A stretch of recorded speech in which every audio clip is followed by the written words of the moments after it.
All right, folks, it's happening. It's another Bad Book Club, and we are finally doing Dan Brown's The Da Vinci Code. So if you heard our Angels and Demons episode last year, this is the more famous sequel to it.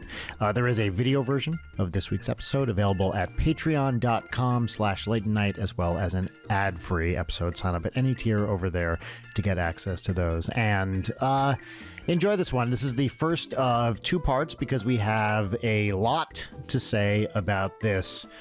Well, you know what? I'm not going to spoil it here. Did we like it? Did we hate it? I wonder if you can guess. You'll have to listen to find out. Enjoy.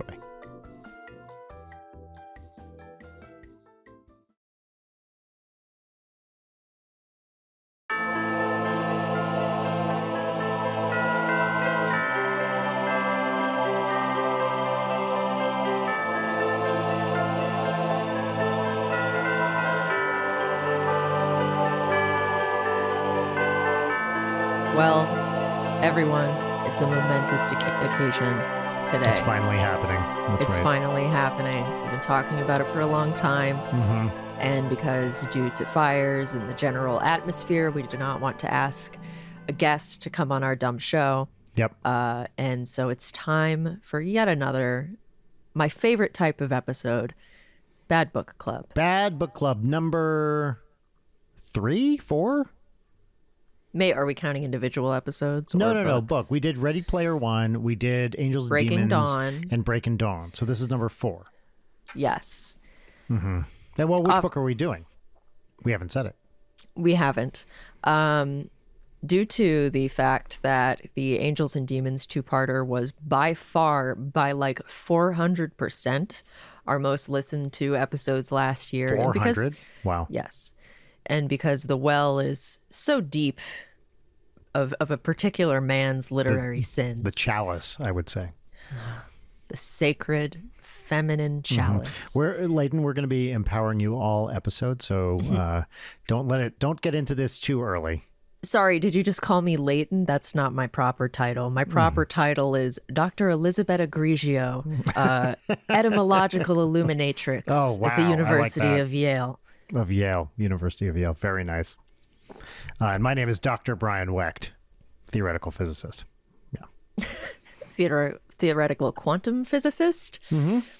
Well, I should say discrete particle physicist. Discrete particle physicist. Mm-hmm. Oh, brother. Anyway, the book of the week. What was your name again? Dr. Elizabeth Agrigio. Fantastic. Thank you. The book this week, you all know it, you all love it. If you existed in the 2000s, then you probably heard all the hullabaloo about the best-selling book, The Da Vinci Code. Oh, boy. Now... I mean, unavoidable. Probably the most popular book of the last 25 years, and by some metric, except the Bible. Of course, depressing. Except the Bible. But definitely up there with maybe the biggest bestseller of the last 25 years, right? At least in fiction. I mean, I wouldn't have gotten my nasty little paws on it as an 8-year-old had it not been laying around in my home due to the ubiquity of Dan Brown's literary atrocities. Oh, my God. What if we started this like... Well, introduce the show I first. loved it. Let's introduce the show so we can just get past it and then move into what we're here to do. Welcome to Late Night with Brian Wecht. That's Brian Wecht. Yo. I already said my name and I don't feel like looking over to my other screen to read what it was again. Elizabeth Agrigio. Yes. Wait, hold on. Something illuminatrix? Etymological illuminatrix. I illuminate the origins of words. You would be very surprised where some words come from. She explained quickly. Yeah. And I'm just a humble, unlike your illustrious title, I'm just a garden variety, blue collar, theoretical physicist. Yeah, with an erudite charm. Yeah, although I do understand, and now we're going to get into this. I did not expect my mathematical knowledge to come into play during this book, but who boy did it. Yes, and I wish that I could say that my art background informed a little bit more of this book, because as we discussed last time on the Angels and Demons episodes, it is difficult to take anything that Dan Brown says at face value, and there is so much more to fact check in this one that it was so overwhelming. Like, I wanted to be thorough and try to fact check a bunch of things, and the sheer volume of bullshit that he spouts. Stunning.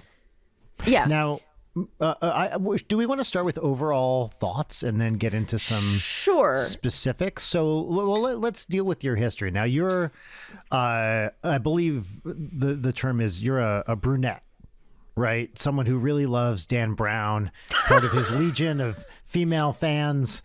You're one of the and not one of those the Dan brunettes. One of those stick thin bottle blondes adorning the walls of Harvard dormitories. Oh man. Those, if this taught us anything, it's that Harvard students, they're fucking. Oh man, are they fucking? I thought you were going to go for they're fucking dumb because they're straw men, and also women. Well, they also don't exist. Yeah, that's the other thing. Yes. So no, you're not like some, some poster on the wall of a Harvard undergrad. One might say that I'm one of the world's most preeminent scholars of the works of Dan Brown, who, as you may not know, sucks. But you've read this book. Wait, how many times is it now? 8, probably. You've read the Da Vinci Code 8 times, including this one.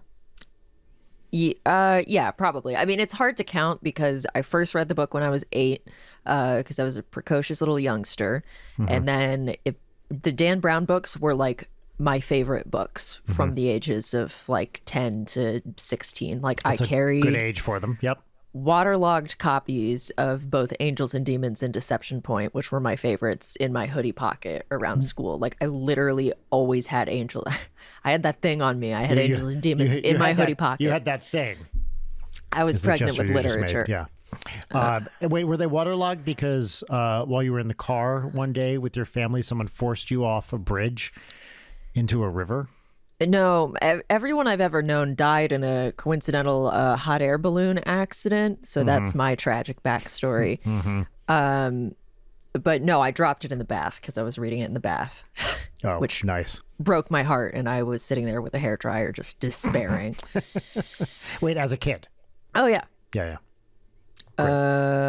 So yeah, that's my history. And the Da Vinci Code has always been my least favorite one. For a good reason, because boy, this shit sucks. It is. I was not expecting something worse than Angels and Demons. This is measurably, substantially worse than Angels and Demons. This book makes Angels and Demons look like a masterpiece, which is tragic. Yep. It is somehow dumber and more boring. So boring.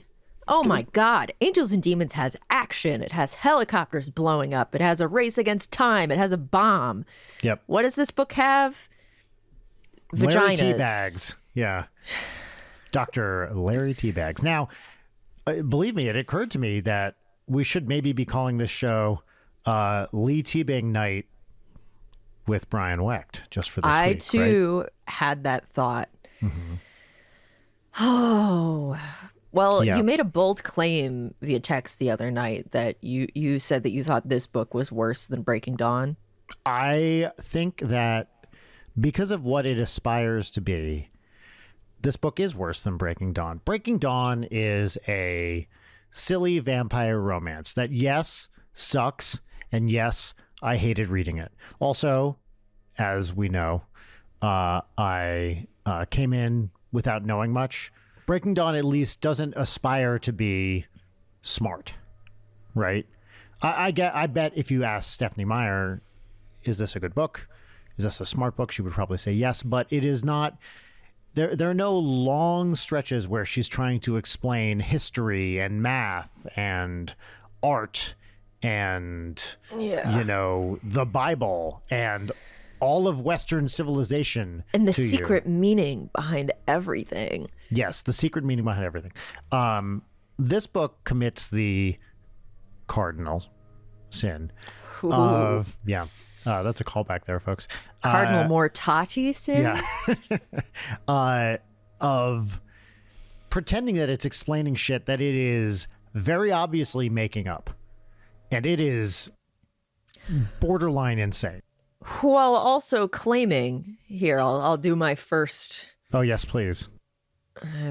I highlighted so much shit. Oh, my God, me too. Okay. So in the same way that at the beginning of Angels and Demons, there's this little up top disclaimer saying all blah, blah, blah. It's real. Here's this one. The Priory of Sion, a European secret society founded in 1099, is a real organization. In 1975, Paris's Bibliothèque Nationale discovered parchments known as Les Dossiers Secrets, identifying numerous members of the Priory of Sion, including Sir Isaac Newton, Botticelli, Victor Hugo, and Leonardo da Vinci. The Vatican prelature, known as the Opus Dei, is a deeply devout Catholic sect that has been the topic of recent controversy due to reports of brainwashing, coercion, and a dangerous practice known as corporal mortification. Opus Dei has just completed construction of a $47 million world headquarters at 243 Lexington Avenue in New York City. All descriptions of artwork, architecture, documents, and secret rituals in this novel are accurate. Secret rituals. Now, do you have the typo right away where it says TLL instead of all? Okay, so I'll admit that I might not have an exactly legal copy of the ebook of the Da Vinci Code, so there have been a lot of typos that I've just kind of chalked up to a bad scan. Yeah, in my recently purchased Kindle copy, the word all in this fact section is spelt TLL. We're going to pause for a second because I have some leaf blowers in the background here. While we're waiting on me, Leighton, describe your look. Who are you wearing today? Who am I wearing? As a big change of pace from my typical oversized cringe Hot Topic t-shirts and sweatpants, I am wearing a black turtleneck, a black blazer, and a wig. Oh, I can't even glasses. see. Hold on. Move the mic, and if you would stand up or something, or reveal the parts of your outfit you feel like revealing. Turtleneck, blazer. And those are tortoiseshell glasses? Fake pink tortoiseshell glasses, and the wig that I bought for my Casey Becker costume a couple of years ago. Because I don't know, I was just feeling it. I wanted a European vibe, so that's what I'm wearing. I'm still wearing sweatpants though. You're kind of Elizabeth Holmesing a little bit today. Oh, really? Yeah. Is that what I'm doing? Yeah, great. Do the whole discussion in that voice. Yeah, I could totally do that. I think the chocolate milk will help. I have to say, this look works for you. Thank you. I think it does too. Really great. And it does not look silly. I'm kind of silly. You look great. I mean, you're wearing a bow tie. You got your glasses on. Well, here, I think it works. I'll move the mic so everyone can see. But yes, I think I could imagine you wearing this for real. Give me 10 years. When I put this on, the first thing that I thought of was that episode of Always Sunny where Frank becomes an art critic. Yes, that's exactly right. I think it's pretty close. Mm-hmm. Did the leaf blower stop? They paused. That was incredible timing. Continue your discussion of this preface. This opening preface is important, but what's more important is what Dan Brown has said outside of the context of the book in regards to his efforts to be factually accurate. So let me scroll up here and get it on my primary monitor. Now, this is the book after in the Robert Langdon series. Yes, so be based it. on how many times he references being in the Vatican last year. Yep, and how Vittoria dropped off the face of the earth for no explicable reason. I don't think they even say why, except she basically stopped calling him back or something. Yep. Which actually is for pretty obvious reasons once you get a taste of this asshole. But But Brian, he's erudite and young at heart. Did you notice, Leighton, and I don't know if you picked up on this detail, and this is really going to make you smile, I can tell. He has a Mickey Mouse wristwatch. Oh my God. And it reminds him at the ripe old age of whatever he is, 42, which is basically dead, to remain young at heart, right? He's got one foot in the grave, but the other is at Disney World. Okay, so I can't remember if I texted you, I fucking hate Robert Langdon, or if I just thought that I did. No, you did. I sent that the moment I read that paragraph. Like, fuck this guy. Fuck this guy forever. So I'm on the Wikipedia page for criticism of the Da Vinci Code. I also read that. In the early publicity for the novel, Dan Brown made repeated assertions that while the novel is a work of fiction, the historical information in it is all accurate and well-researched. For example, interviewer, when we talk about Da Vinci in your book, how much is true and how much is fabricated in your storyline? Dan Brown, 99% of it is true. All of the architecture, the art, the secret rituals, the history, all of that is true. The Gnostic Gospels, all of that is ... All that is fiction, of course, is that there's a Harvard symbologist named Robert Langdon, and all of his action is fictionalized. He's not a real guy? What? But all the background is true. Another interview. Matt Lauer, how much of this is based on reality in terms of things that actually occurred? Dan Brown, absolutely all of it. Obviously, Robert Langdon is fictional, but all of the art, architecture, secret rituals, secret societies, all of that is historical fact. I mean, in the sense that these things really exist, I guess. Like, Opus Dei is a real thing. These works of art really exist. Sure. But the interpretations of them are to say not widely agreed upon is an understatement. He's making shit up. To say 99% of it is true. Yeah. And again, I said the same thing in the Angels and Demons episode. If he just admitted that this isn't historical fiction and that it's not all true like that, and then to repeat it when he's confronted on it with like, that page of criticisms of the Da Vinci Code is very long. Yeah. You don't have a leg to stand on here, man. You could have just like not done that and been like, yeah, I've taken some artistic liberties, but that's like right. The only thing that's fictional is my self-insert character, Robert Langdon. Yeah. Shut up. And the book has so many just straight up lectures, some of which are actual like lectures in a, university lecture hall, some of which are just impromptu lectures in Larry Teabag's living room or whatever. But there are repeated lectures that are presented not as, this is like historical fiction, that this is the way things are. And it's a crime against history. Okay, so this is just like a random fact check bit, but I thought the fact that this is a thing that exists in real life is scathing. Mm-hmm. So several claims about the Church of Saint Sulpice, I would guess. It's in France, Saint-Sulpice. Saint-Sulpice, okay. I would guess. In Paris are disputed. While there is a brass line running north-south through the church, it is not a part of the Paris Meridian. It's meant to mark solstice and equinoxes. This note has been on display in the church.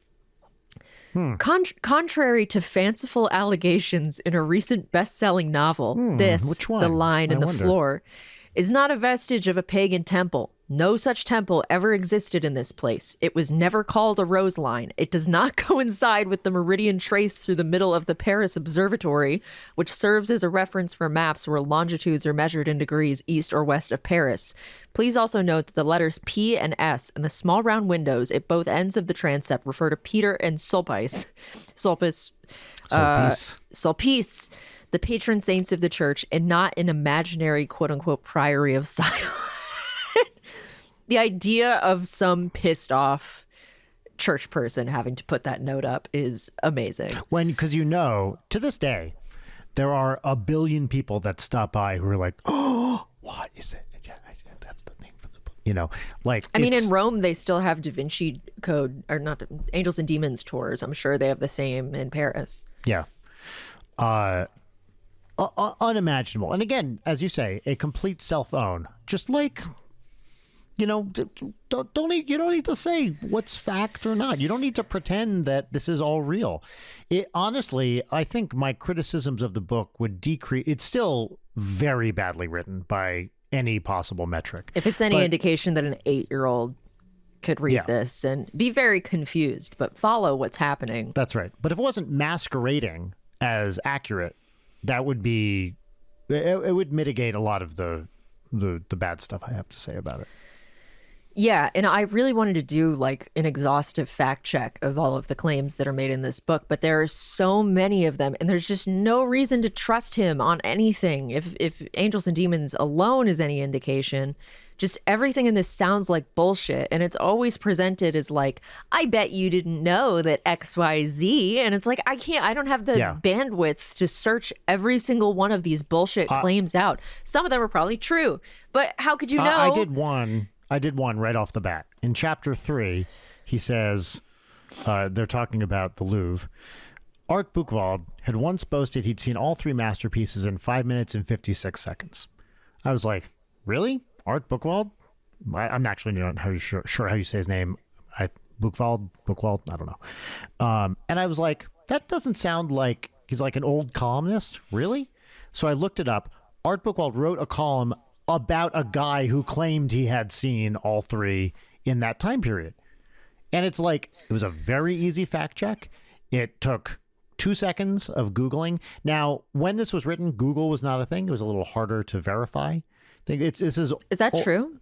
Yeah, well, if this was published in 2003, that was when it was harder to search things on the internet. Search engines existed, but they were not in the modern form. I remember I kind of first learned about Google in like late 2003, early 2004. Sure, but at the beginning, there's an acknowledgement where he thanks all the people who helped him with research. And if what he did indeed find was an article where it's that guy saying another guy did this. That's right. That's just like a basic lack of reading literacy. It's such a specific claim, the time, that clearly someone went and looked at the article. You're not going to remember that, right, just offhand. So someone went and looked at this and then just skipped the step of, the other guy did it. Just a stupid omission. And again, the kind of thing where you're like, buddy, go one step further. Just say, Art Buchwald wrote about a guy who doesn't make what it does any... it add? Yeah, it feels like he just overwhelms the reader with so much stuff that I think most people wouldn't even bother to check. And because they're told at the beginning of the book and by Dan Brown in interviews that all of it is true, why would the reader who doesn't care about roasting Dan Brown even bother to look these things up? Yeah. It's irresponsible. You can't label your book as historical fiction and then do that shit. It really pisses me off.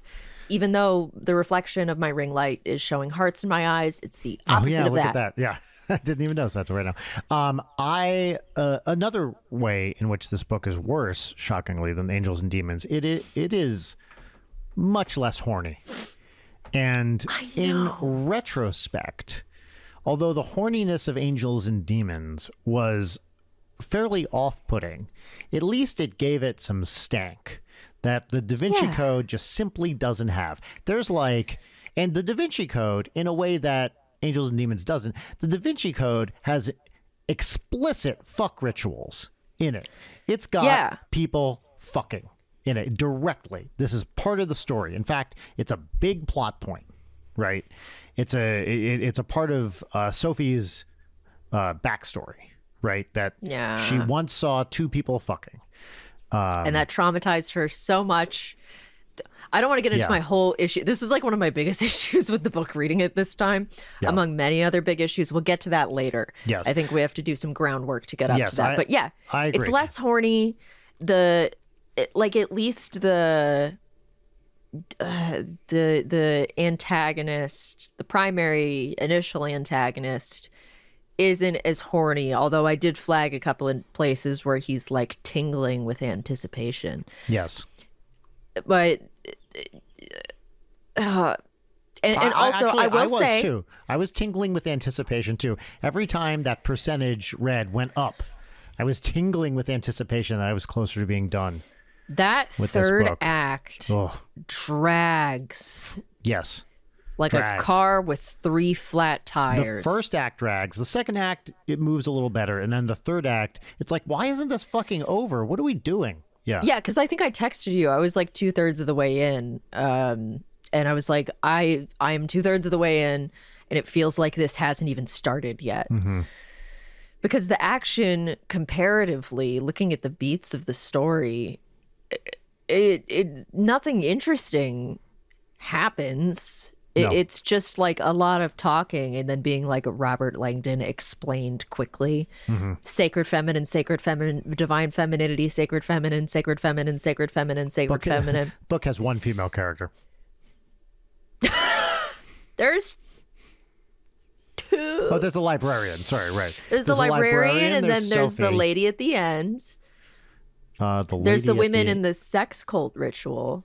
The very plot relevant, long silver-haired lady at the end. Yeah.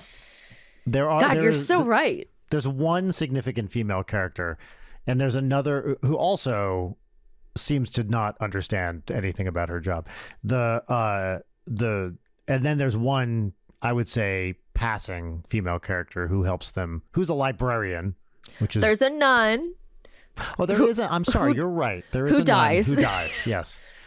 Yes, a nun who dies. For that's something that stood out to me, is for the constant hammering home of the power of women and how the church has been the sacred feminine. The church has been suppressing the natural role of women and, inverted this natural hierarchy to put the patriarchy in place.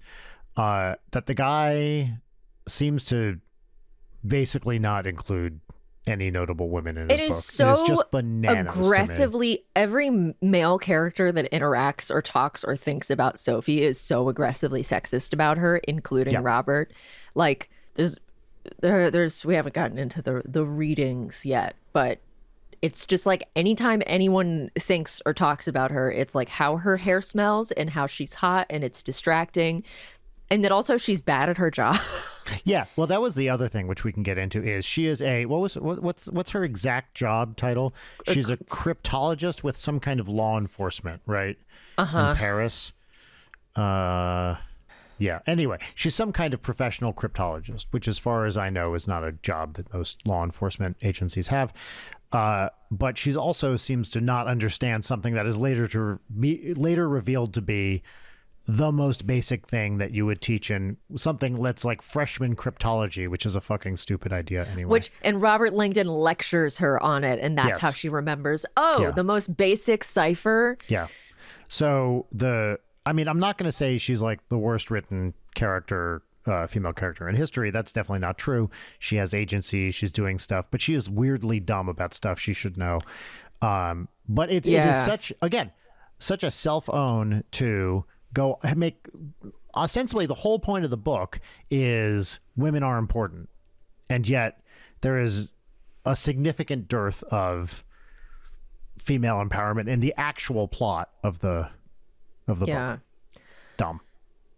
So I'll remind everybody that the first line of Angels and Demons is Leonardo, or I'm going off of my memory here.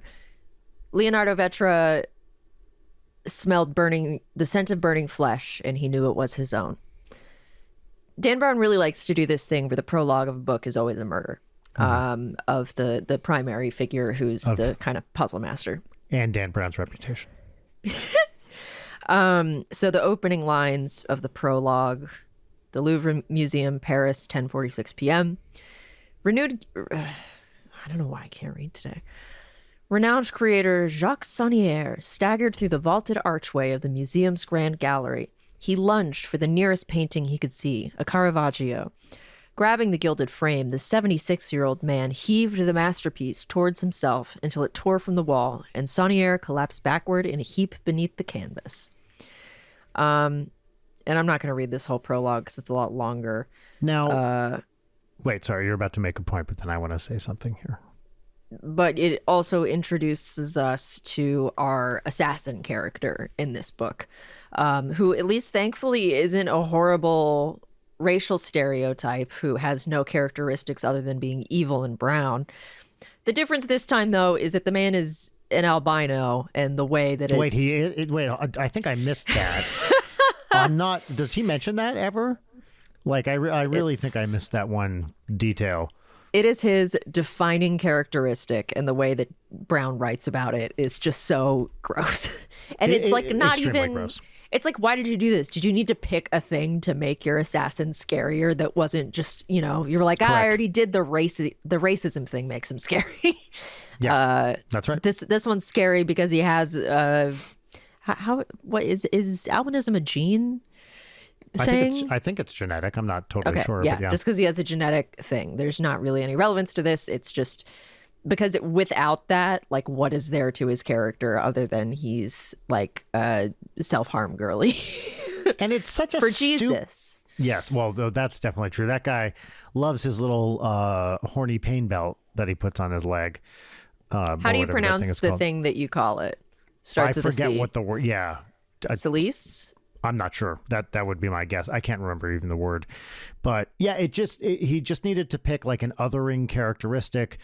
Pick this one because it sounds like, you know, okay, you can describe how quote unquote weird the guy is, and then and how he has evil red eyes. Hacky. It's hacky bullshit. Yeah. It's so dumb. What I noticed about this first paragraph is, tell me if you agree with this. The 76-year-old man heaved the masterpiece towards himself until it tore. I had to heave the masterpiece toward himself until it tore from the wall. How do you heave something towards yourself until it tears from the... there's something very awkward immediately out of the gate about this sentence. It's on the wall, but he's heaving it. Yeah, that's not the thing that strikes me about how awkward literally the second sentence of the book is. I think it's like it really falls apart until it tore from the wall and Saunier collapsed backward in a heap underneath the canvas after you've already referred to him as a 76-year-old man.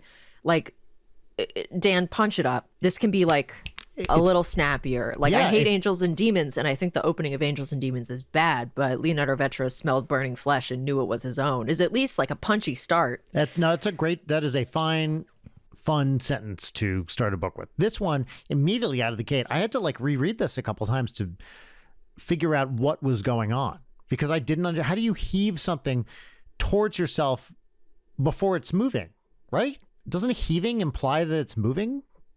That doesn't really bother me. I mean, I'm thinking about the fact that you kind of have to like pull, if you're taking something off the wall, you have to like push it up and pull it off because you're taking it off. I may be wrong about this too, but something about this just confused me out of the gate.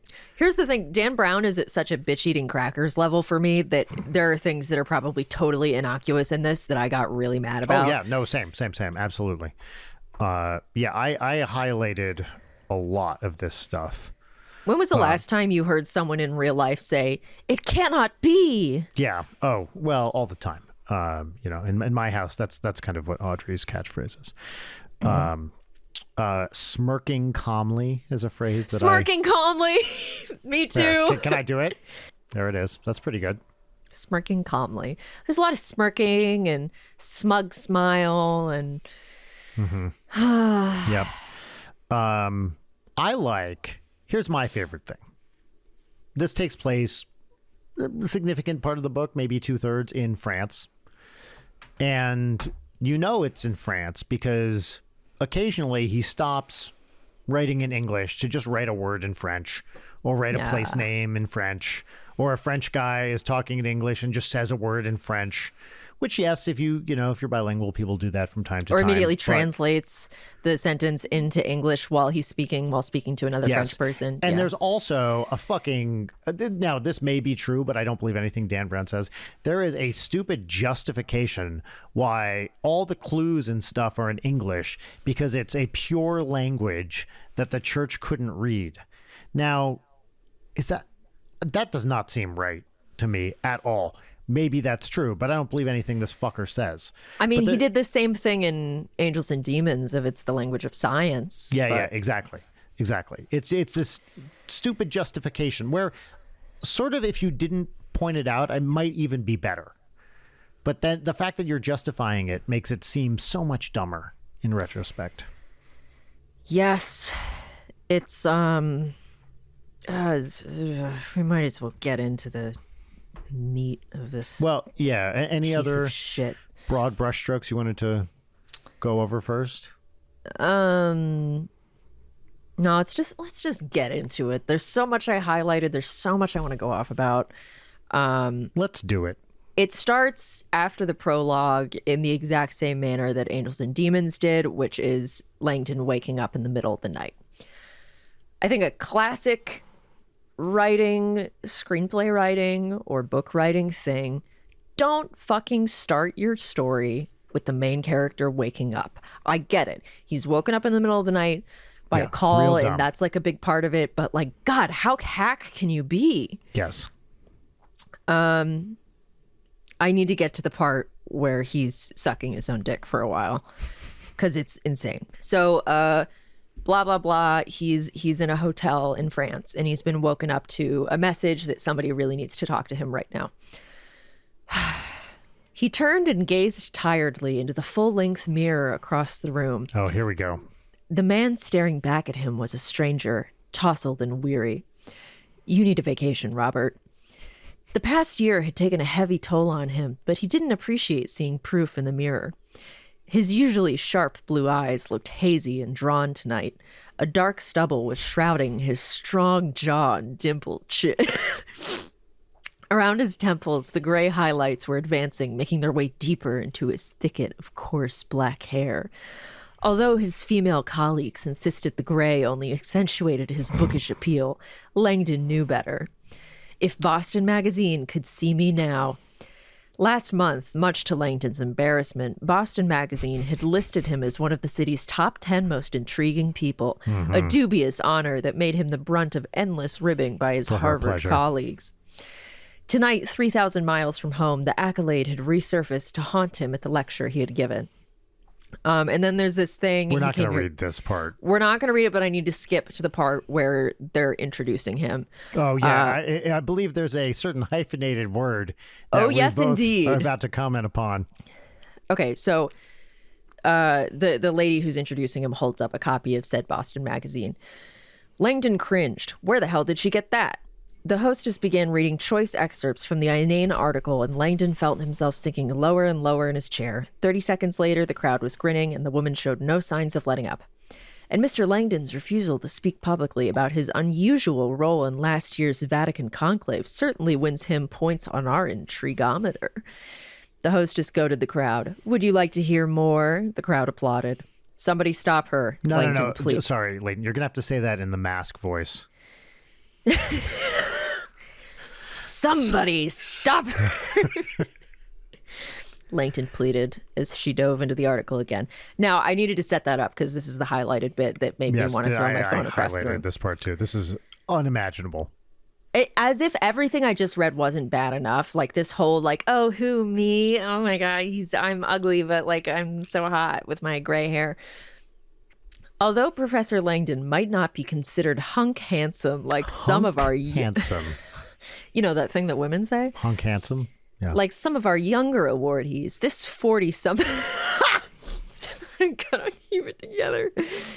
This 40-something academic has more than his share of scholarly allure.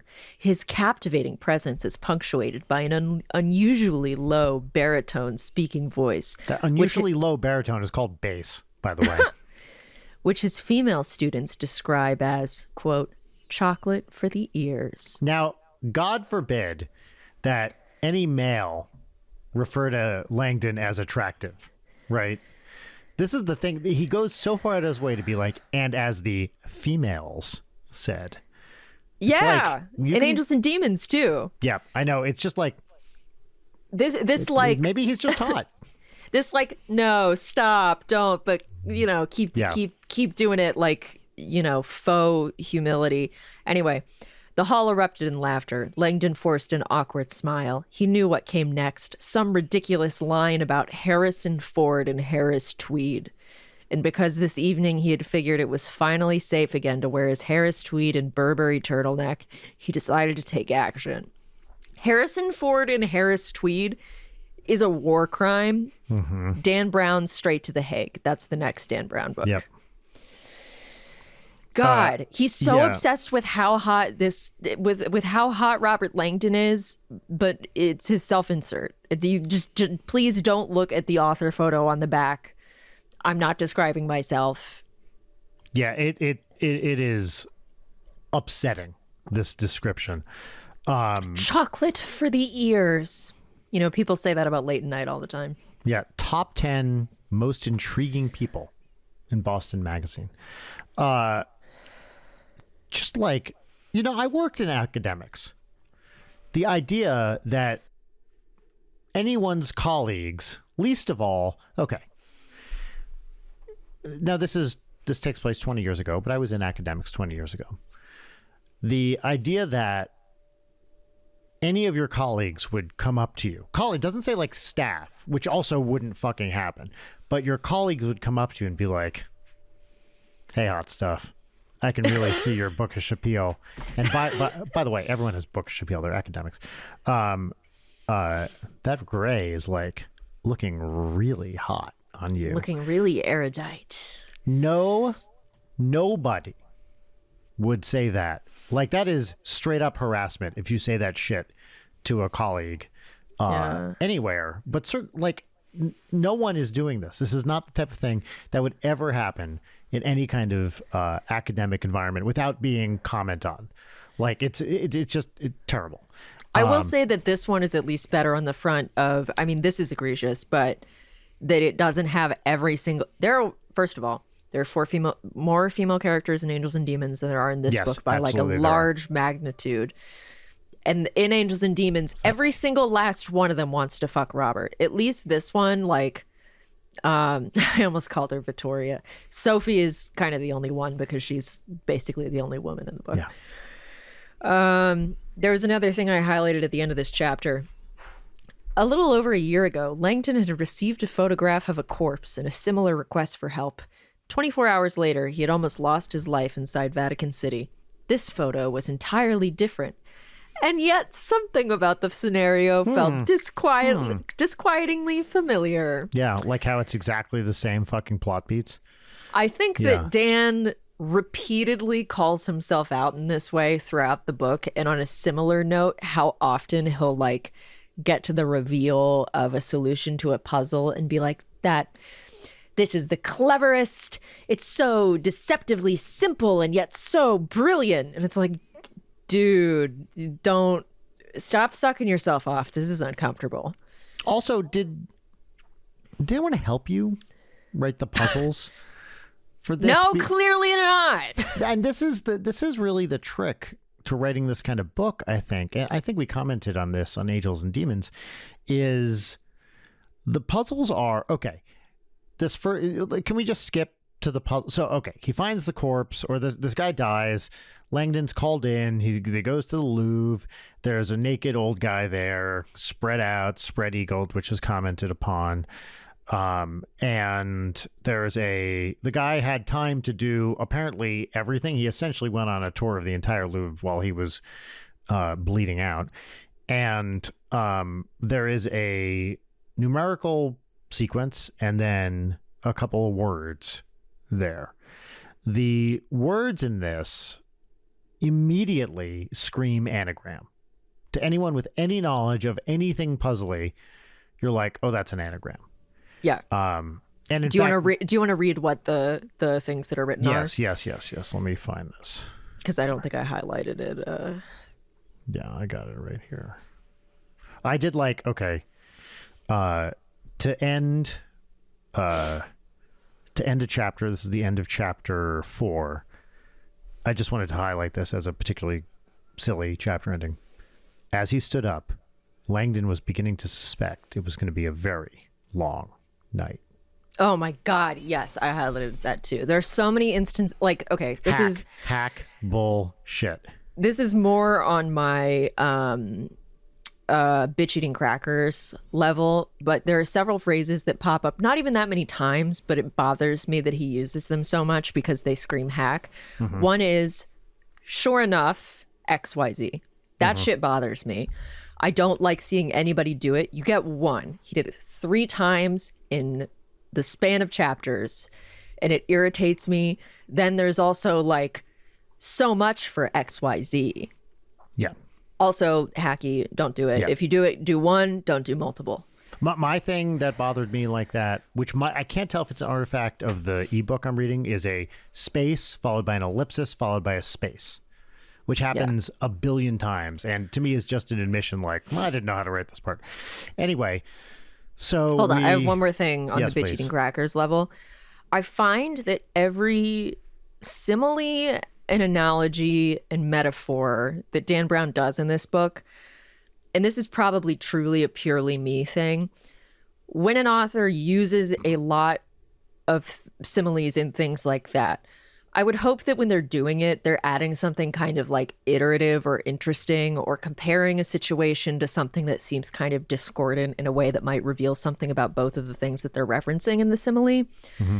And he does it so often, sometimes multiple times in the space of a paragraph, like it feels like, or it's as if, or it gave the sense of, but it's never something that is juicy or adds to it. Like tonight, however, the lobby was barren and dark, giving the entire space a cold and crypt-like atmosphere. Yeah, you're fucking underground. Like that's what you would compare it to, but it's every single one of them is like that. None of them are interesting. None of them evoke strong imagery. It's just like, I have just described a thing. Now I'm going to say a thing that is exactly like this thing that I also kind of implied in the words that I used to describe it initially. Mm-hmm. It's uninteresting. Bad writing. Yes. Yeah. Or mounted high on the walls, the visible security cameras sent a clear message to visitors. We see you. Do not touch anything. What else would security cameras say? Yeah. Sorry, go ahead with the thing you were going to do. Okay. I just needed to get on my soapbox. So Langdon, they find naked dead guy, Jacques Sonnier, and he has a message that he's written in. This was in his blood, right? This message, is that right? I think. Yes, yeah. They don't get to the black And light until later. It's a sequence of numbers that is immediately obvious as the Fibonacci sequence. And then the words, "Oh, draconian devil, oh, lame saint." Now, anytime it is a classic anagram move to have, oh, Yeah. oh, comma, blah, blah, blah. Anytime you see that, it's like, okay, maybe this is an anagram, especially if you think, okay, maybe you're just reading these words somewhere. The moment you think there might be a puzzle involved and you see this, it's like, okay, anagram time.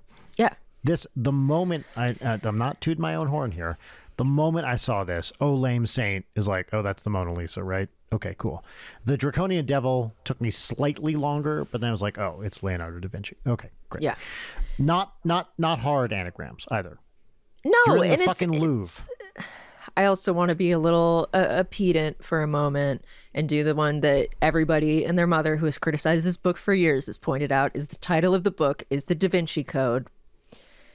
It's the of Vinci Code. It wasn't his fucking last name. It's That's Leonardo right. da Vinci because he's of Vinci. That's like right. I'll admit Leonardo Code not as interesting. Da Vinci Code good title, but Personally, that one doesn't bug me because that's what people call him now.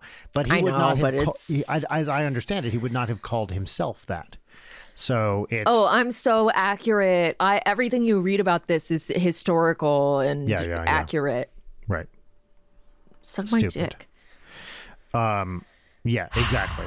I want to highlight something else in this chapter that really pissed me off. Please. This sentence. Despite the visionary's genius, he was a flamboyant homosexual. Now, I remember commenting on Angels and Demons that at least that book wasn't homophobic. Sadly, Da Vinci Code includes both pretty prominent homophobia and transphobia right And in the book. Yes. and a big old F slur. Yes, also that.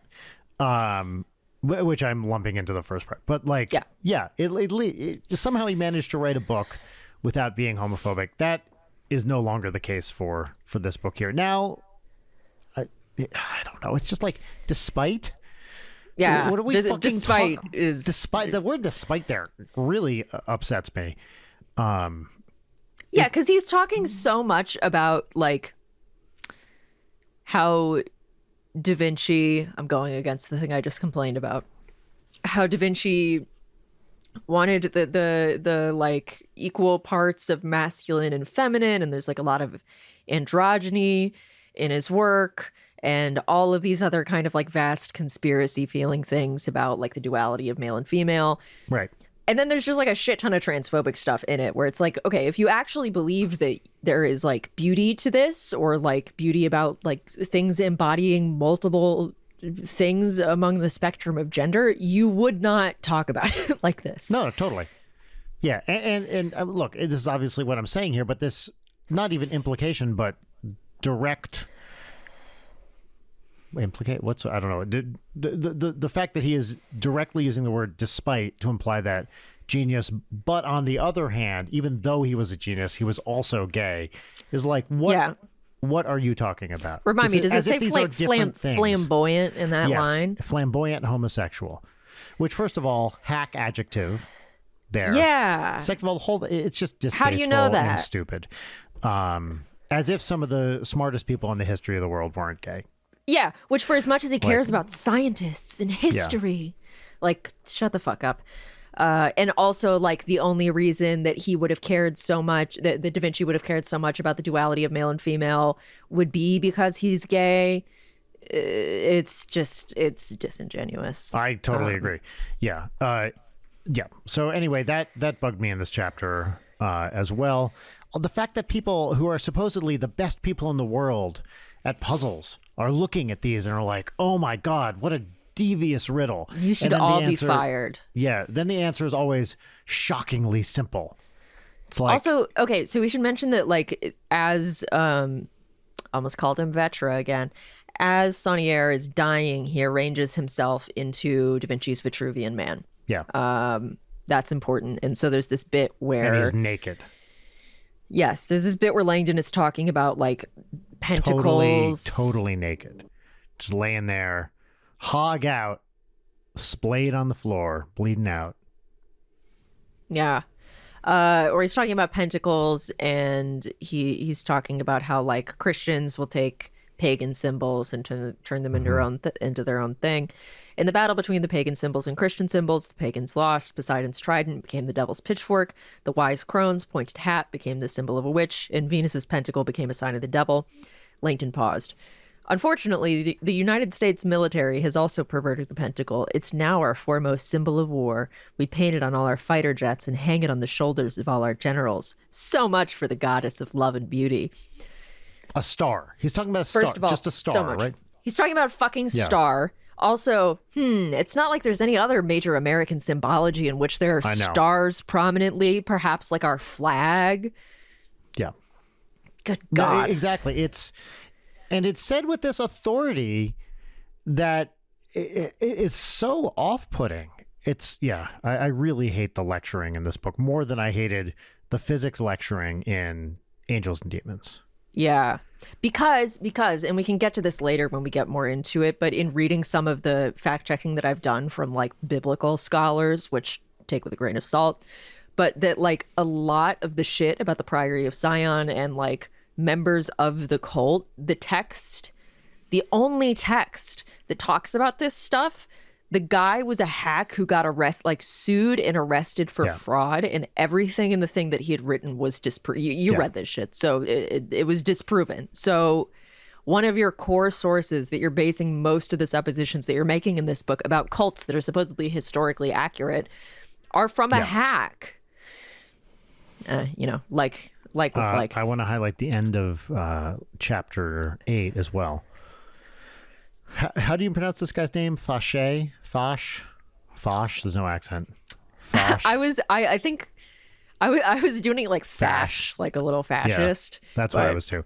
A guy who is so strongly implied to be the bad guy that there's no way he's the bad guy, right? Like immediately. It's just laying it on as so in thick. Every that's single Dan Brown book. Kohler in Angels and Demons, and I forget the name of the character in Deception Point, but they're all like this. They all have the decoy bad guy. So Foch was keeping his prey on a very tight leash tonight. Wisely so. Robert Langdon had proven himself one cool customer. Yeah, it's all okay. So when Langdon shows up to this, he was supposed to have a dinner date or whatever with Jacques before he was murdered. And so the police know about this, and Langdon is their prime suspect, and getting him to come to the Louvre is kind of a trap. And then they're shocked getting news that a cryptographer is about to show up on the scene. So I'm busy at the moment. Fauché radioed back, leaving no doubt in his tone. I don't know. I'm at location 775. Okay. I'm busy at the moment, leaving no doubt in his tone that a line had been crossed. Ask the cryptographer to wait at the command post. I'll speak to him when I'm done. Her, the voice corrected. It's Agent Nouveau. A girl? God, I hate that shit. Fash was becoming less amused with this call at every passing moment. Sophie Nouveau was one of the DCPJ's biggest mistakes. A young Parisian... You got any notes on pronunciation on this word? Déchiffreuse? That. Who had studied cryptography in England at the Royal Holloway, Sophie Nouveau had been foisted on Fauché 2 years ago as part of the ministry's attempt to incorporate more women into the police force. By the way, if I may, now I could be wrong about this. See, this is something Dan Brown has never said. I believe nobody referring to Royal Holloway uses the definite article there. It's just when she was at Royal Holloway, not the Royal Holloway. I had colleagues there. It's just Royal Holloway. Part of the ministry's attempt to incorporate more women into the police force, the ministry's ongoing foray into political correctness, Fauché argued, was weakening the department. Women not only lacked the physicality necessary for police work, but their mere presence posed a dangerous distraction to the men in the field. As Fauché had feared, Sophie Nouveau was proving far more distracting than most. At 32 years old, she had a dogged determination that bordered on obstinate. Her eager espousal of Britain's new cryptologic methodology continually exasperated the veteran French cryptographers above her. And by far... Please continue. What does that mean? Yeah. And by far the most troubling to Fauché was the inescapable universal truth that in an office of middle-aged men, an attractive young woman always drew eyes away from the work at hand. Everything about this is stupid. First of all, Britain's new cryptologic methodology. Of not knowing anything about your fucking job. What are they talking about? If you're going to say that, you have to include some details about what is new and exasperating about it. It's otherwise you're just clearly making shit up, which he absolutely is here. It's, say like, for example, and this is a stupid one, but say something like the reliance on computers instead of good old fashioned, hand calculation or whatever, something like that, where you just give it some kind of basis in reality. It's so vague. Robert Langdon could often be found discussing things like computer graphics on Harvard Harvard campus. I'm going to read this introduction of Sophie, and then you take over reading some stuff for a while. Excusez-moi, messieurs. Langdon turned to see a young woman approaching. Also cue up the porn music. Langdon turned to see a young woman approaching. She was moving down the corridor toward them with long, fluid strides, a haunting certainty to her gait. Dressed casually in a knee-length, cream-colored Irish sweater over black leggings, she was attractive and looked to be about 30. Her thick burgundy hair fell unstyled to her shoulders, framing the warmth of her face. Unlike the waifish cookie-cutter blondes that adorned Harvard dorm room walls, this woman was healthy with an unembellished beauty and genuineness that radiated a striking personal confidence. To Langdon's surprise, the woman walked directly up to him and extended a polite hand. Introduced? Blah, blah, blah, dialogue. Langdon took her soft palm in his and felt himself momentarily fixed on her strong gaze. Her eyes were olive green, incisive, and clear. There's no way for him to call a woman attractive without implying other women are ugly and whorish. And also, like, can you just introduce her normal? Creepy. Not do the what a woman. I will say, at least he introduces Langdon with a similar fixation on how the dude looks. So That's it's true. not like Sophie is getting a treatment different than Langdon here. Langdon, Langdon's hot. He knows it. His female colleagues know it. That's why they're always trying to get on him, which is basically said in the book. But it's sort of like Dan Brown is literally describing himself when he's talking about true. Langdon. But yes, this is, I don't know, why is everybody hot? And the fact that he calls it out so much is, it reads like a creep fest to me. Everyone's hot except for the bad guy. That's right. Who are ugly and portly and disabled. Yes, that's right. It's exactly right. How many fucking disabled evil characters does Dan Brown need to do? Yeah. Like, if they're evil, they either are brown, disabled, or have a genetic condition. That's right. In Dan Brown's world, that's how you know if someone's good or evil. If they're good, they're sexy. Also, wait, I'm a little confused. Like everyone, I guess it's the middle of the night. What do you think is going on here with this cream-colored Irish sweater? Like, is this is supposed to be like a, I don't know, thigh-length sweater or something? It's like a long sweater. Yeah, it's like an oversized Irish sweater. I have sweater one like of those. a known thing? That's what I'm asking here. Or is it just calling it is that just a sweater that's made in Ireland, or is that a specific style of sweater? Oh, it's like, imagine, I can picture like, what it looks like. This is a specific style of It's sweater. like a kind of bulky sweater that hangs down to like your mid-thigh. Yeah, it's bulky and kind of like ribbed for her pleasure. Yeah. That's right. Yes. Cool. Yes. Bad. Really, it just reads creepy to me. Did you flag anything from chapter 10, which focuses on our assassin Silas? Because I have a couple of highlights. So go off, King. Here's the first thing I highlighted here with this. This is, I don't know, 4 or 5 paragraphs in. Looking up at the stone towers of Saint-Sulpice, Silas fought that familiar undertow, that force that often dragged his mind back in time, locking him once again in the prison that had been his world as a young man. The memories of purgatory came as they always did, like a tempest to his senses. The reek of rotting cabbage, the stench of death, human urine, and feces. And I was like, how did Dan Brown know what I had for dinner last night? I mean, that's my dream menu right there. Spot Rotting on. cabbage, death, human urine, and feces. I mean, yum, right? Yum. Oh. So that's the main thing I highlighted here. This whole fucking backstory is just stupid.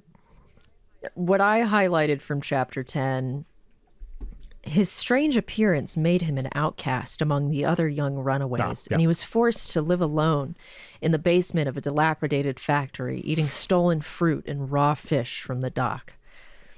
Then, later in the chapter, the boy moved down the coast to Toulon. Over time, the looks of pity on the streets turned to looks of fear. The boy had grown to a powerful young man. When people passed by, he could hear them whispering to one another. "A ghost," they would say, their eyes wide with fright as they stared at his white skin. "A ghost with the eyes of a devil." Yeah. And, like, I know that this chapter is setting it up like he's been discriminated against because he is an albino, which would be one thing. But the fact that Dan Brown is constantly fucking reinforcing that from the writer's own point of view, this guy is a monstrosity. Yeah. Like, how am I supposed to feel bad for him in this chapter where you're describing the thing that you're doing to him while telling this guy's story? Yeah. Here in the next chapter, chapter 12, I think they're still in the Louvre trying to figure this shit out. In the fluorescent lights, Langdon was surprised to see that her strong air actually radiated from unexpectedly soft features. Only her gaze was sharp, and the juxtaposition conjured images of a multi-layered Renoir portrait, veiled but distinct, with a boldness that somehow retained its shroud of mystery. Yeah. Also, next in this in the Louvre. Now, I will say this: she rearranges the numbers in the sequence and calls it, and I think this is an accurate statement, simplistic to the point of absurdity. Yeah, that's every puzzle in this book. Maybe not every the one about the missing orb at the end. Okay, you know what? Sure, I'll give you some. That I didn't know what they were talking about. But you rearrange the numbers. It's the Fibonacci sequence. Fucking great. There it is. Nice. You know what? The one that got me the worst was the very first cryptex solution. Yeah. Okay. I have a whole thing on that. We're not there yet. Are we going? But... We're going pretty much chronologically here. Yeah. Okay, why not? Now, what I liked about this is at least it is acknowledged that this is not some tour de force of cryptography. She just looked at a bunch of numbers and knew what they were. Great. Yeah. That is exactly what a smart human being should have done in this case. Now, what I was going to say before, but I don't think I expressed, is the trick with these books is to create some kind of code that is, or puzzle that is basically when you solve it, it's simple enough for people to understand it. And it is, to Dan Brown's credit, I guess. I mean, these are popular books, so obviously he's doing something that is working for a lot of people. These puzzles are fucking stupid, and the solutions are, generally speaking, dumb. But I guess to most people, that's not the case. Now, I'm not trying to say, oh my God, I'm so smart or anything like that. I do puzzles a lot. I write puzzles as a side hustle. Yeah. You know, this is like part of my area of expertise. These are silly. And I don't like things that kind of, I feel like everybody, it's not stuff that everybody would know. It's that people who are supposed to know this stuff would know, but don't see, and then is explained like, oh my God, whoa, crazy. Not everybody's going to know the Fibonacci sequence. Sure, that's probably true. I bet if I asked Rachel what's the Fibonacci sequence, she wouldn't know. Rachel is a brilliant person. It's just not shit she knows. But the characters in this book should know this stuff. And one of the things I like about this section here is she's like, oh my God, that's so obvious. Yes, it should be obvious to you, the character of Sophie Neveu. A professional cryptographer. Yeah, someone who has, if you're doing that, you're probably pretty good at math. Right? That's kind of how your brain works. You should fucking know the Fibonacci sequence. This is also something... And a man who works at Harvard. As a symbologist in the department, I guess, of symbology. I don't know. A world-renowned... Yeah. A world-renowned hot symbologist. So hot. I will say, one thing that's good, except for that one intro, he didn't talk too much about how fucking old Langdon is, which I felt like he spent more time in Angels and Demons talking about how old he was and how his body was falling apart and that sort of thing. Yeah, it's true. Yeah. So at least that's good. Okay. So it's revealed that Sophie is Jacques Saunier's granddaughter, and they've been estranged for the past 10 years. And it's repeatedly referred to that she saw something of him that she hadn't wanted to see. And Dan Brown is cagey about this, like you wouldn't be able to guess what it is. But for the moment, you know what? I will say, I did not exactly guess what this was. Really? I didn't expect that exact thing. No, I did not. Okay, fair enough. So he's been trying to get in touch with her. He sent her countless letters over the past decade, and he tried to call her the night of his murder and left a voicemail. And we also get a little hint of her tragic backstory. Princess, her grandfather's voice cracked with an emotion Sophie could not place. I know I've kept things from you, and I know it has cost me your love, but it was for your own safety. Now you must know the truth. Please, I must tell you the truth about your family. Sophie suddenly could hear her own heart. My family? Sophie's parents had died when she was only 4. Their car went off a bridge into fast-moving water. Her grandmother and youngest brother had also been in the car, and Sophie's entire family had been erased in an instant. She had a box of newspaper clippings to confirm it. Mm-hmm.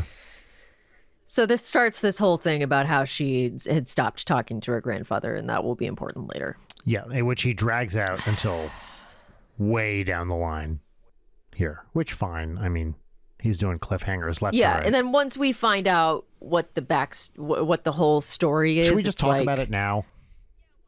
Yeah, why not? Okay, so Sophie loves her grandfather. She comes home from spring break from college one time and decides she's going to do a surprise visit to her grandfather.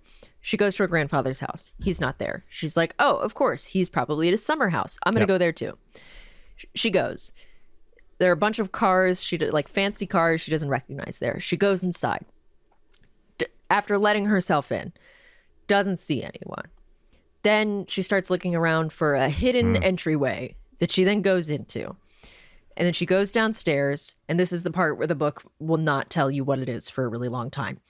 She comes down, and there is a sex cult ritual happening where a bunch of people in robes and masks are around her grandfather, who's getting bounced on crazy style by a lady in a mask. A gray-haired lady. She's so shocked by this.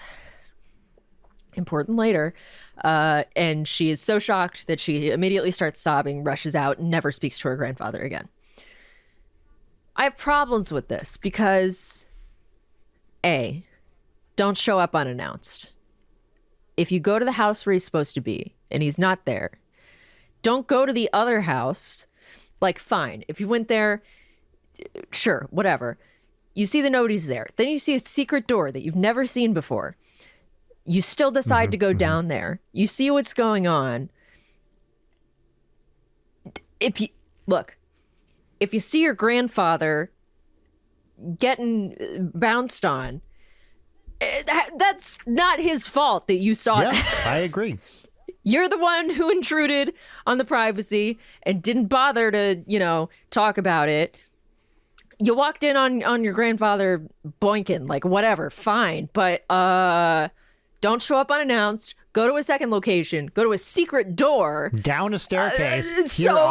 Stuff is going on. There's chanting happening. Look, I got to admit, once I got to the secret door, personally, I'd go in there too. Because I'd be like, ooh, what's this shit? I know, like, me too. I love a secret door. And there are rich people here.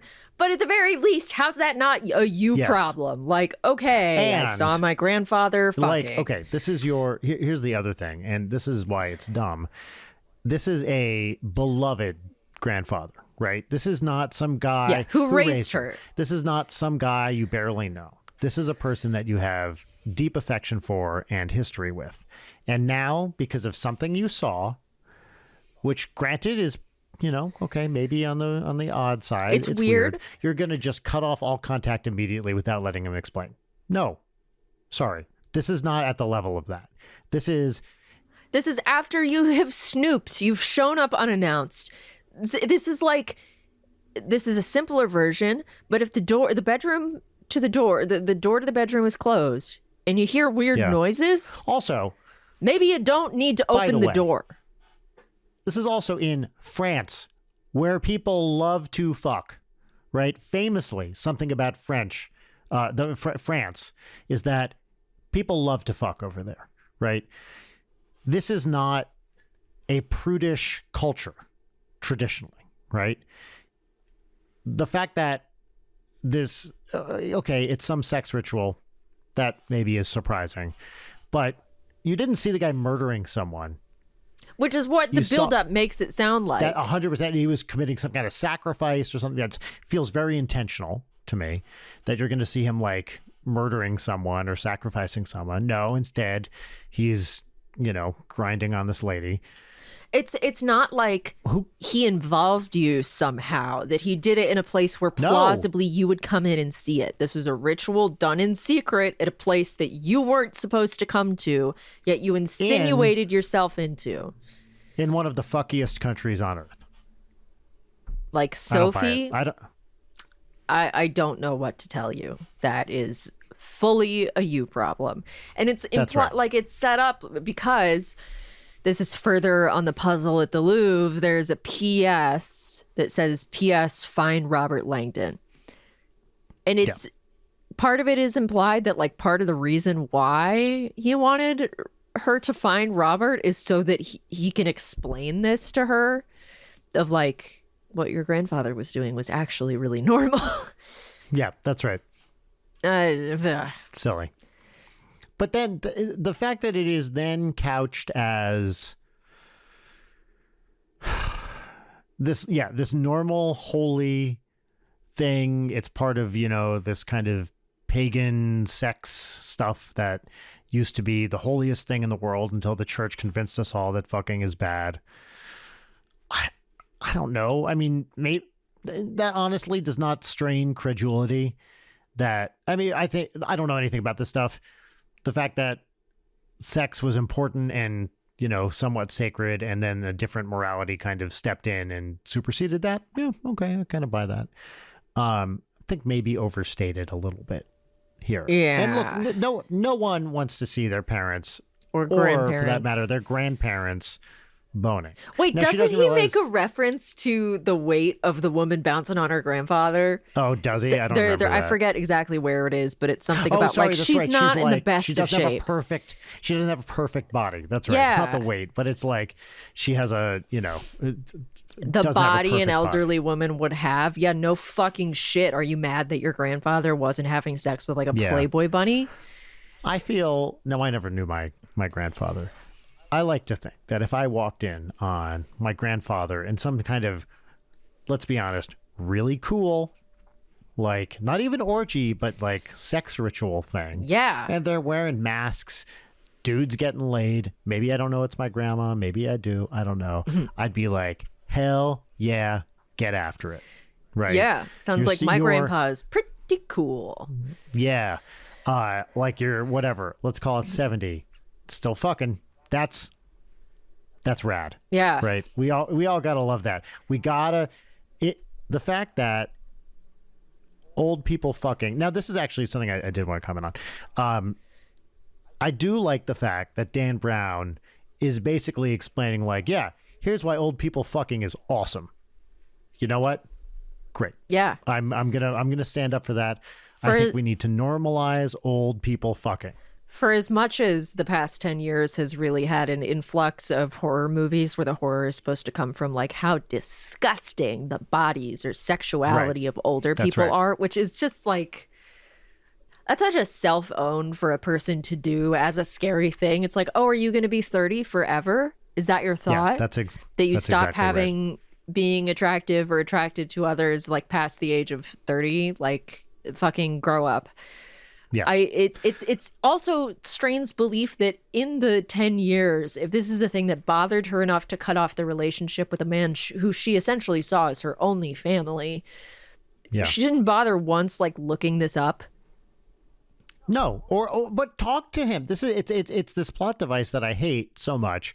Rather than just talk about it, instead you got to do this weird fucking thing where you just cut off all contact because it furthers the plot. Yeah. Right. Babe, it's not what it looks like. Yeah, right.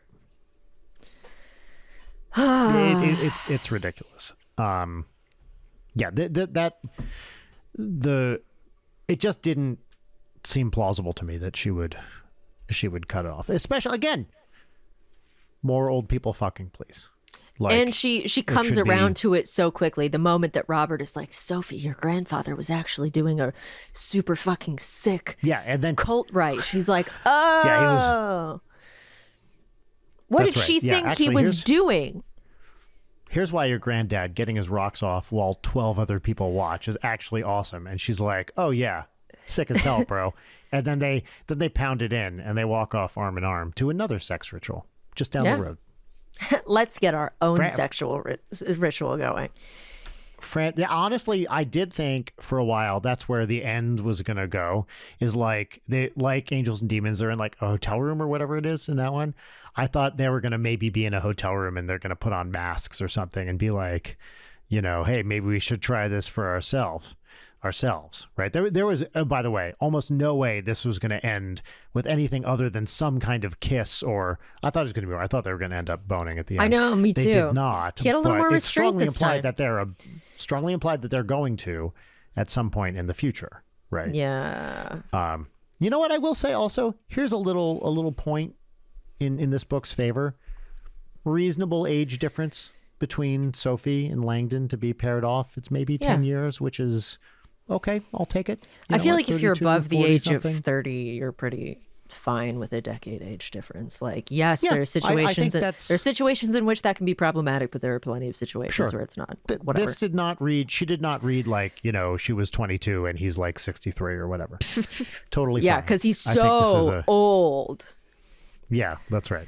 But he is. Now, I don't know if you mentioned this, Leighton. He's really hot. Like, really hot.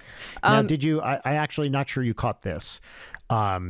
Did you read the part about what he wears on his wrist? We're not even there yet. We'll get there. But I assure you, I don't think I've mentioned it yet. I think it's it's pretty funny. It actually gave me a good chuckle. He's young at heart. Do you want to talk about Phi? Yes, I really, really do. Okay, so let me find...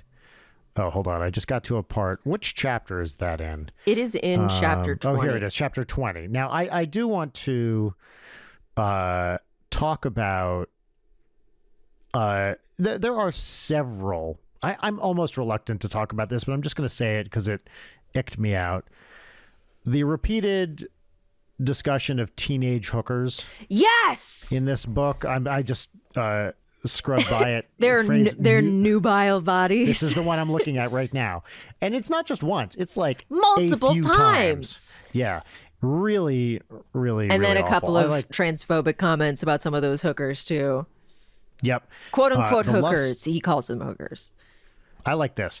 The lust evaporated instantly. For 10 years now, Silas had faithfully denied himself all sexual indulgence, even self-administered. Well, now. This sequel, The Mindless Self-Indulgence. Yeah, even self-administered. Yeah. Yeah, I thought that was great. Okay. What I put a comment here. What did I say there? Oh. So this is actually with the fuck ritual we were talking before. Sophie is talking about sorry, no, it's not. She's talking about the body when I can't even remember the fucking guy's name. Saunier. Jacques. She finds him, Jacques Saunier. She finds him on the floor, and there's the sentence, chapter 16. She pictured her grandfather's body naked and spread eagle on the floor, and the comment I wrote to myself was "sexual cellar door." This is the most beautiful sentence in the English language. She pictured her grandfather's body naked and spread eagle on the floor. Ooh, it just flows, For sale. Dead grandfather Dick never wrote. Yeah. Never wrote. I wrote hard and put away wet. Put away wecked, actually. All right, so let's get to Phi here. So there's we're skipping a few things, but I didn't really highlight too much in those chapters. Most of the stuff I highlighted was just like bad writing rather than other stuff. So this is after the discussion of pentacles and that... that's a whole fucking thing, which is bananas. The tarot cards. Yeah. Okay. So, yes, there's a whole thing about that. They also... This now, you know more about this than I do. There's a lot of references to playing tarot. Is that right? Do you play? I thought tarot cards I'm pretty were just sure used it was like a card game before. Is it a card before game? It was Okay. a definitive thing. But don't quote me on that. I'm not Dan Brown, so I'm not going to claim that that's 99% true. Although everything you hear on this show is 99% true. Yes, of course. Okay, now we're talking about, we're somewhere in the middle of chapter 20. Your grandfather, Langdon said, hurrying behind her. When he told you about the pentacle, did he mention goddess worship or any resentment of the Catholic Church? Sophie shook her head. I was more interested in the mathematics of it, the divine proportion, phi, Fibonacci sequences, that sort of thing. Langdon was surprised. Your grandfather taught you about phi, the number phi? Of course, the divine proportion. Her expression turned sheepish. In fact, he used to joke that I was half divine, because of the letters in my name. Langdon considered a moment and then groaned. So, S-O, phi, E. Still descending. Okay, anyway, let's talk about this for a minute.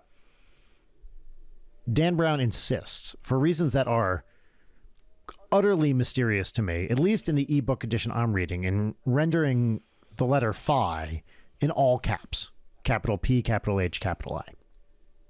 That is not a thing that anyone, as far as I know, has ever done. It is just like many things in math. There's a Greek letter, phi, that refers to this particular number. Which later in the book, he uses those, right? Like after Greek letters. I'm thinking of the text that you sent me. Never mind. Yes, we're going to get to that in a minute. Well, actually, when he actually needs to use phi as a Greek letter, he doesn't, which is even more galling.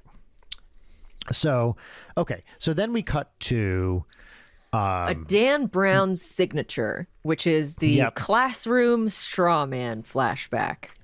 Yes. And somehow this one isn't the worst one that's even in the book. No, this is a really bad one, though. Okay. This is just a couple of paragraphs later. Phi. He felt himself suddenly reeling back to Harvard, standing in front of his Symbolism and Art class, writing his favorite number on the chalkboard, 1.618. Langdon turned to face his sea of eager students. Who can tell me what this number is? A long-legged math major in the back raised his hand. That's the number phi. He pronounced it phi, which some people do. Nice job, Stetner. Langdon said, I'm getting a tattoo with that. Stetner is such a great first tattoo is name. going to be nice job, Stetner. Everyone meet phi. Not to be confused with pi, Stetner added, grinning. As we mathematicians like to say, phi is one H of a lot cooler than pi, which is also all caps for some reason. Langdon laughed, but nobody else seemed to get the joke. And also, if you're going to do that, you don't have to go, they didn't get the joke. Just do like everybody groaned because it's a bad joke that's really obvious. Yeah. It's not that they're the only two people smart enough to get it. Right. Stetner slumped. This number phi, Langdon continued, 1.618 is a very important number in art. Who can tell me why? Okay, and then it goes on. Now, let me say a few things about this. First of all, this kind of thing, the golden ratio, divine proportion, whatever, is the kind of thing you learn maybe in high school is about when you would consider this. Phi is a known number. It is not 1.618. That is not the number phi. The number phi is 1 plus the square root of 5 divided by 2, which is approximately 1.618. But 1.618 is not phi. So phi is an irrational number. It goes on forever. It has a square root in it. This number is not phi. Also, no math major. Like, math majors are interested in actual math, not this kind of number that shows up in pop math everywhere. It's kind of a cool thing. That's true. There are a lot of interesting things. It does show up from place to place, but it's the kind of thing that you like learn in high school and you're like, oh, that's interesting. And then you put it away forever and it's kind of in the back of your mind. Yeah. This is not when you're at the math department at Harvard, which has some of the best mathematicians in the world. No, trust me, nobody gives a shit about this number. Like, no one even sort of gives a shit about it. It is a curiosity that you learned about when you were 15 and kind of put away. This joke that he actually did this too in Angels and Demons. Phi is one H of a lot cooler than pi. This column is ionic. That's not true. Yeah, exactly. No gut, no glory. That's the one I was thinking about for Angels and Demons is no gut, no glory. So first of all, let me put it this way. If you're a mathematician, phi almost never comes up. Pi comes up literally everywhere. All right. So you're always talking about pi's. You're rarely talking about phi's. Just not relevant to your everyday life. You're not really going to mention it. It's the fact that he writes this number down and nowhere says it's 1 plus root 5 over 2 is bananas to me because it's simple. Square roots are not hard to understand, right? Leighton, you're not a math person. You know what a square root is. Basically, yeah. Yeah. Yes. It is a number that when you square it, you get the thing under the root. The square root of 5 is the number that when you square it, you get 5. Okay, great. It's not hard to just put that in. You just say it's an approximation, which it is. The fact that he's explaining this and getting a very basic detail of it just fundamentally wrong drives me insane. And then moreover, talking about it as if it's some like deep thing all the math majors are constantly joking about is not the case. Well, and he goes on, and I'll add that I didn't fact check that. Like, I know some of this is true, ? True, but I'm more interested in I think I talked about this last time with Angels and Demons, but the way that Dan Brown will come to a supposition and then clearly have constructed the entire scene to lead up to that point, and doesn't care if the characters all sound like fucking idiots, saying things nobody would rationally say to get to the clever thing that he wants to say. So, like, he's talking about Phi and nature. Then we get into, and of course it's a woman. Hold on, said a young woman in the front row. I actually love this part, yes. Hold on, said a young woman in the front row. I'm a bio major and I've never seen this divine proportion in nature. No. Langdon grinned. Ever study the relationship between females and males in the honeybee community? You know, a thing that every biology major studies, bees. Sure, the female bees always outnumber the male bees. Correct. And did you know that if you divide the number of female bees by the number of male bees in any beehive in the world, you always get the same number? You do? Yep. Phi. The girl gaped. This is all caps. No way! No way! Way! Langdon fired back, smiling as he projected a slide of a spiral seashell. Recognize this? It's a nautilus, the bio major said. A cephalopod mollusk that pumps gas into its chambered shell to adjust its buoyancy. And then it just goes on and talks about how amazed the girl is. And then there's more Phi stuff. And this is amazing, someone cried out. And then, this is my favorite straw man line in this. Yeah, someone else said, but what does it have to do with art? Yeah. I highlighted, this is amazing, someone cried out as well. Dan Brown, you son of a bitch. Yeah, I also liked later on in this, a couple paragraphs later, I'm just going to do the reactions. Not Phi, one of the jocks blurted out in disbelief, because we have jocks, right? Yeah. You got to have jocks. Even in the darkness, Langdon could see they were all astounded. He felt a familiar warmth inside. This is why he taught. Okay. So again, it's a cool number. There's some cool properties of it. You're not blowing minds with this in college. You're really, really not. This is like high school level stuff. The fact that we have jocks and nerds and art majors and bio majors is just, and at one of the premier institutions in the world, no less, is stupid. And then at the end of this straw man scene, which practically goes on for the entire chapter. Well, yeah, I see where you're going with this. Langdon gave the kid a proud nod. Nice job. Yep. Yes, all the ratios of line segments in a pentacle all equal Phi, making this symbol the ultimate expression of the divine proportion. For this reason, the 5-pointed star has always been the symbol for beauty and perfection associated with the goddess and the sacred feminine.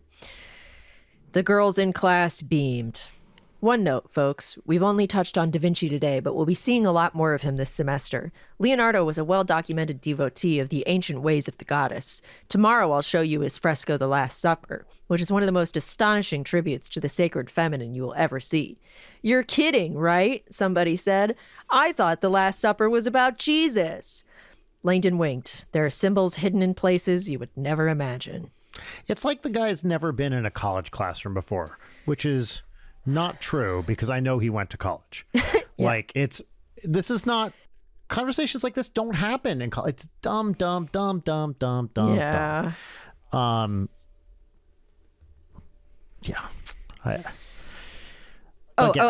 On this same page, as he's in this reverie about what a great professor he is, they're blowing minds left and right. Yeah, Langdon glanced up, feeling himself return from faraway thoughts. He realized he was standing at a dead stop on the stairs, paralyzed by a sudden revelation. Oh, draconian devil, oh, lame saint. Sophie was looking back at him. It can't be that simple, Langdon thought, but he knew, of course, that it was. Oh, draconian devil, he said. Oh, lame saint, it's the simplest kind of code. Sophie was stopped on the stairs below him, staring up in confusion. A code? She had been pondering the words all night and had not seen a code, especially a simple one. She's a fucking cryptologist. Cryptograph. You know what I'm saying? That's her She was job. certain they had been intended as nothing more than a means to get the cryptography department. Oh, that's right. There's a whole department, right? They involved have tonight. another purpose? Yeah. And then he realizes that they are anagrams for Leonardo da Vinci and the Mona Lisa. Wait, hold on. I have to read this bit sorry. because it's Yes. really funny. Sophie needed only an instant to process Langdon's implication, and it seemed laughably simple. Oh, does it, Dan Brown? Then she says, "You think this message is ... un anagram?" Yeah. She stared at him like She's been speaking perfect English the whole time. Yeah. like a word jumble from a newspaper. You're a fucking... This is your job.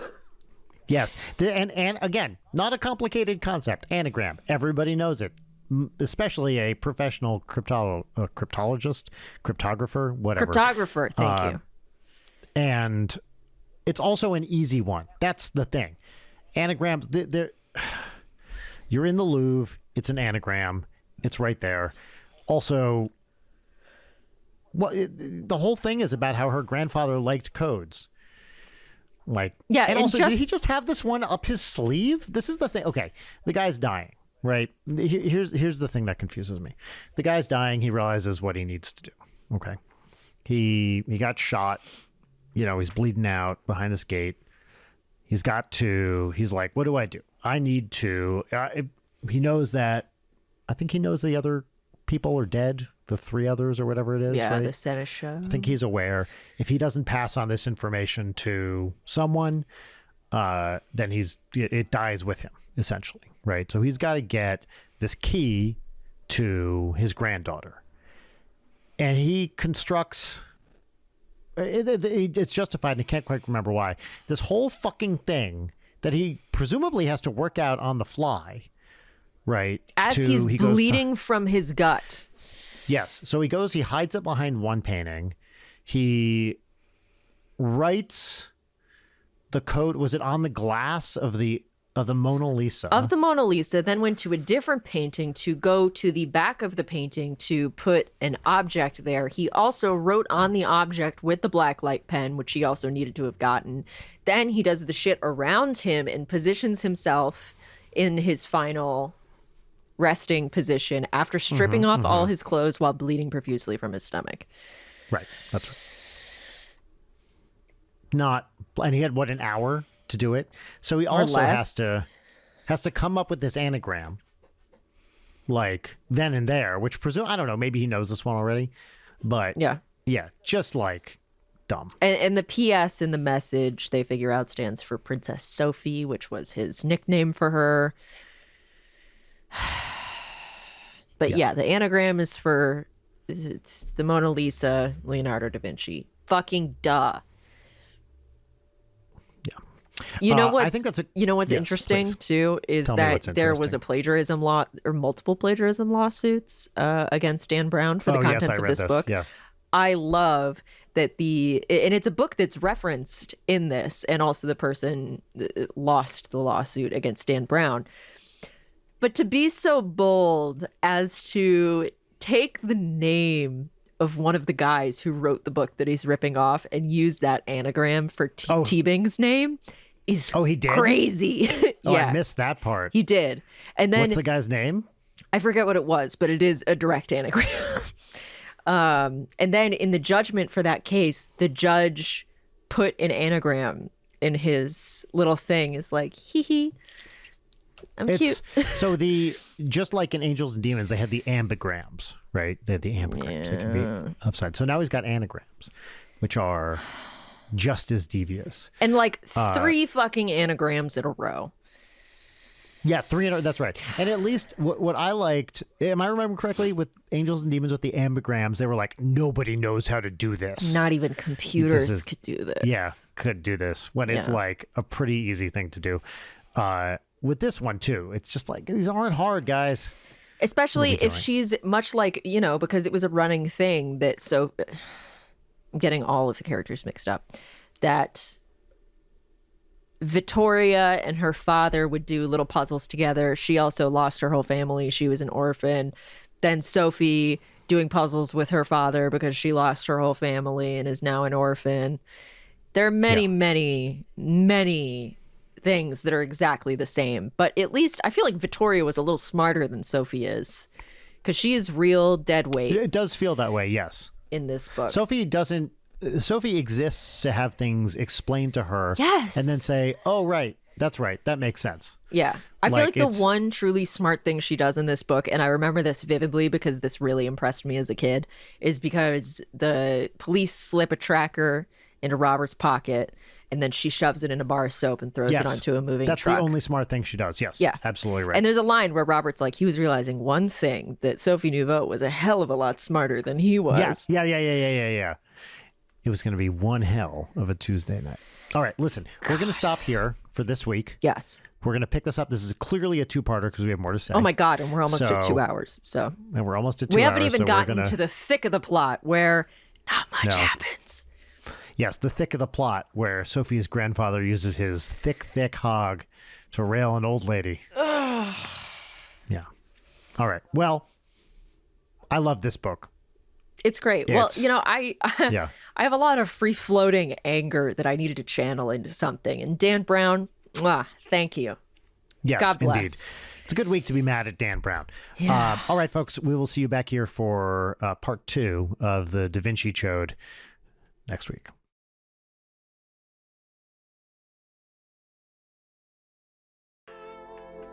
Leighton Night is produced by Brian Wecht and Leighton Gray. Sign up for our Patreon at patreon.com/Leighton Night. Follow us on Twitter at Leighton Night, on Instagram at Leighton_Night, or email us at leightonnight@gmail.com.